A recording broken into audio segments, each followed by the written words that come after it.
డిండి చింతపల్లి ఇక్కడ వీరుల స్తూపాన్ని మా జనరల్ సెక్రటరీ ప్రసాద్ గారు, మా సాయిలన్న గారు, టీయుజేఏసీ ప్రఫుల్ రామరెడ్డి గారు చైర్మన్, వీరు ఏమనుకున్నారో ఏం మాట్లాడుకున్నారో ఇక్కడ డిండి చింతపల్లిలా ఈ స్తూపాన్ని నిర్మించాలని వారు ఒక మంచి నిర్ణయం తీసుకున్నారు. ఇవాళ పెద్దలతోటి ఆవిష్కరించి ఇంత మంచి కార్యక్రమాన్ని చేపట్టిందంటే వారికి ఆ ఆలోచన ఎట్లా వచ్చిందో, ఈ డిండి చింతపల్లిని నిర్మించాలనే ఆలోచన వచ్చింది వారికి. మరి అంత మంచి కార్యక్రమాన్ని ఇక్కడ చేసినందుకు వారికి మీ ఊరి ప్రజలు, డిండి చింతపల్లి ప్రజలు ఇంత మంచి కార్యక్రమానికి సహకరించి మీరు ముందుకు నడిచి దీన్ని విజయవంతం చేసినందుకు ధన్యవాదాలు తెలియజేస్తున్నాను.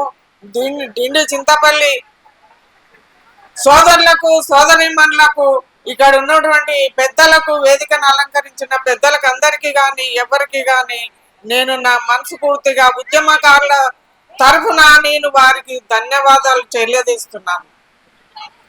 అయితే అందరికీ తెలిసిందే 369 మంది తొలి దశలో అమరులైనరు, మలి దశలో 1200 మంది, 1500 మంది అమరులైనరు. అయినా కూడా తెలంగాణ రావద్దు అనే దాంతో కొంతమంది ఆంధ్రులు, దుర్మార్గులు మరి రావద్దు అనే ఉద్దేశంతో పట్టుబట్టి కచ్చతోటి ఉండి వాళ్ళు పరిస్థితులను అప్పుడు సోనియమ్మ గమనించింది. ఎందుకంటే అమరవీరుల కుటుంబాలు, వాళ్ళ తల్లులు ప్రతిరోజు రోధిస్తున్నారు, ప్రతిరోజు ఏడుస్తున్నారు. 69లో తొలిదశ ఉద్యమకారులు వాళ్ళు పెద్ద మనుషులయ్యి కొంతమంది మంచాల నుంచి లేస్తలేరు, కొంతమంది ఈ లోకాన్ని వదిలిపెట్టి వెళ్ళిపోయారు.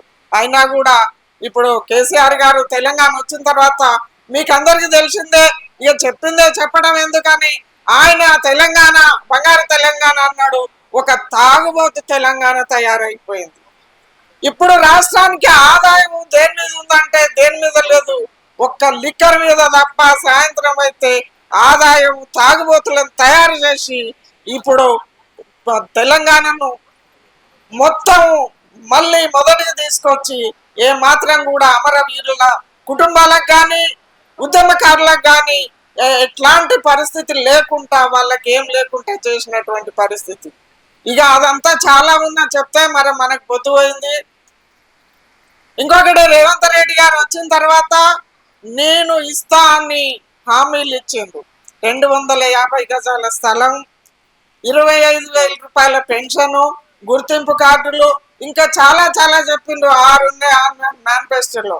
వారు కూడా కాలయాపన చేసిండ్రు. ఏదో కొత్త కమిటీ చేసిండ్రు, కేకే కమిటీ అని. ఆ కమిటీ కూడా కాలయాపన చేస్తుంది తప్ప మరి పరిస్థితి ఇచ్చే పరిస్థితి లేదు. ఉద్యమకారులను గుర్తించాలి అంటున్నారు, ఎట్లా గుర్తించాలి అంటున్నారు. ఎట్లా గుర్తించాలని నాయకులే మాట్లాడితే మీ దగ్గర చిట్టా ఉన్నది, ఉద్యమకారుల జాతకం మీ దగ్గర ఉన్నది. ఒక్క 10 నిమిషాలు, ఒక్క 5 నిమిషాలల్లా మీరు జాతకాలు తీసే, మా ఉద్యమకారుల జాతకాలు తీసే శక్తి మీ దగ్గర ఉన్నది. తీయమనండి, అందరూ బయటపడతారు. ఇది ఒక వంక పెట్టిండ్రు. ఎవరిని గుర్తించాలి, ఎవరిని చేయాలి, మళ్ళా నిన్న ఒకటి ఎట్లా ఉద్యమకారుల గుర్తింపు ఎట్లా అని వాళ్ళు మహానాయకులు వాళ్ళే మాట్లాడితే, ఉద్యమకారుల వల్ల ఉద్యమానికి తెలంగాణకు వ్యతిరేకులను కుర్చీలలో ఉన్నారు. వాళ్ళు తెలంగాణ వ్యతిరేకులంతా కుర్చీలంగా ఉన్నారు. ఎమ్మెల్యేలు అయినరు, ఎంపీలు అయినరు. ఇవాళ మనలా ఎట్లా గుర్తించాలి అనే క్వశ్చన్ మనకేస్తే ఇంకా ఏం చెప్పాలి వారికి? కాదు, ఇది కాదు, మీరు చేస్తారా రేవంత్ రెడ్డి గారు? మీరు మేనిఫెస్టోలో పెట్టినవి ఇస్తారా, ఇయ్యరా? ఉద్యమకారులకు న్యాయం చేస్తారా? లేకపోతే మేము ఈ పోరాటాన్ని ఆపేది లేదు. ఏంటంటే అందరం ఐక్యతగా ఉండాలి. ఉద్యమకారులంతా అన్ని సంఘాలు ఐక్యతగా ఉండాలి. ఒక్క రామరెడ్డి గారి సంఘం పెద్ద సంఘం, చాలా ఐక్యతగా ఉంటుంది, క్రమశిక్షణతో నడుస్తుంది.